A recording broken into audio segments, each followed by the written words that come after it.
ரெயின்ஃபோர்ஸ்மெண்ட்ல development length அப்படின்னு என்னன்னு சொல்லிட்டு பார்க்கலாம். இந்த டெவலப்மெண்ட் லென்த் சைட்ல நம்ம எப்படி சொல்லுவோம் அப்படின்னு சொல்லி கேட்டீங்கன்னா, எல் அடிக்கிறது அப்படின்னு சொல்லிட்டு சொல்லுவோம். இப்போ ஃபுட்டிங் இருக்கு, ஃபுட்டிங்க்கு மேல வந்து நம்ம காலம் ரெஸ்ட் பண்றோம் இல்லையா, அந்த காலத்தோட 4 பக்கம் பார்த்தீங்கன்னா வந்து ராடு வந்து ஸ்ட்ரைட்டா வந்து இப்படி வளைஞ்சிருக்கும். அதே மாதிரி ஃபுட்டிங்கோட மேட்லையும் பார்த்தீங்கன்னா ராடு இப்படி போய் இப்படி வளைஞ்சிருக்கும். அதே மாதிரி பீம்ல பார்த்தீங்கன்னா பீமோட டெட் எண்ட்ல போய் ராடு வந்து பெண்ட் ஆயிருக்கும். அந்த ராடை வந்து எவ்வளவு பெண்ட் பண்ணி எவ்வளவு லென்த் கொண்டு போகணுன்றது தான் டெவலப்மெண்ட் லென்த். டெவலப்மெண்ட் லென்த் எதனால கொடுக்குறோம்னு சொல்லிட்டு சிம்பிளா சொல்லிடுறேன். இப்போ வந்து இது ஒரு ராடுன்னு சொல்லிட்டு கனெக்ட் பண்ணிக்கங்க. இந்த ராட்ல எல் அடிக்காம இந்த பக்கம் இருக்கு, இந்த பக்கம் எல் அடிச்சிருக்குன்னு சொல்லிட்டு கனெக்ட் பண்ணிக்கங்க.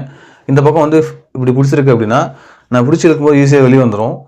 பட் ஆனால் இப்படி பிடிச்சிருக்கும் போது இந்த பக்கம் எல் அடிச்சிருக்கு, இப்படி பிடிச்சிருந்தா வரவே வராது. இது அப்படி சைட்ல பொறுத்து பாருங்க. பீம் இருக்கு, பீமோட டெட் எண்ட்ல 2 பக்கம் வந்து என்ன பண்ணிருக்கோம், எல் பண்ணிருக்கோம். இந்த பக்கம் எல் பண்ணிருக்கோம். ஸோ சென்ட்ரல் லோடு கொடுக்கும்போது என்ன ஆகுதுன்னா, அந்த பீம் வந்து இப்படி இருக்கு அப்படின்னா இப்படி கீழே அழுத்தும் போது என்ன ஆகும்னா சைடில் 2 பக்கம் வந்து வெளியே இழுக்க ட்ரை பண்ணும் இல்லையா, அந்த புல் அவுட் பண்ணி வெளியே வராமல் இருக்கிறதுக்காக தான் இந்த எல் கொடுக்குறோம். வந்து காங்கிரீட்டோட கிரேடை பொறுத்தும் டயமீட்டரோட ராடு பொறுத்தும் வந்து மாறும். ஃபார்முலா என்ன அப்படின்னு சொல்லி கேட்டீங்கன்னா, LD = π σ s / 4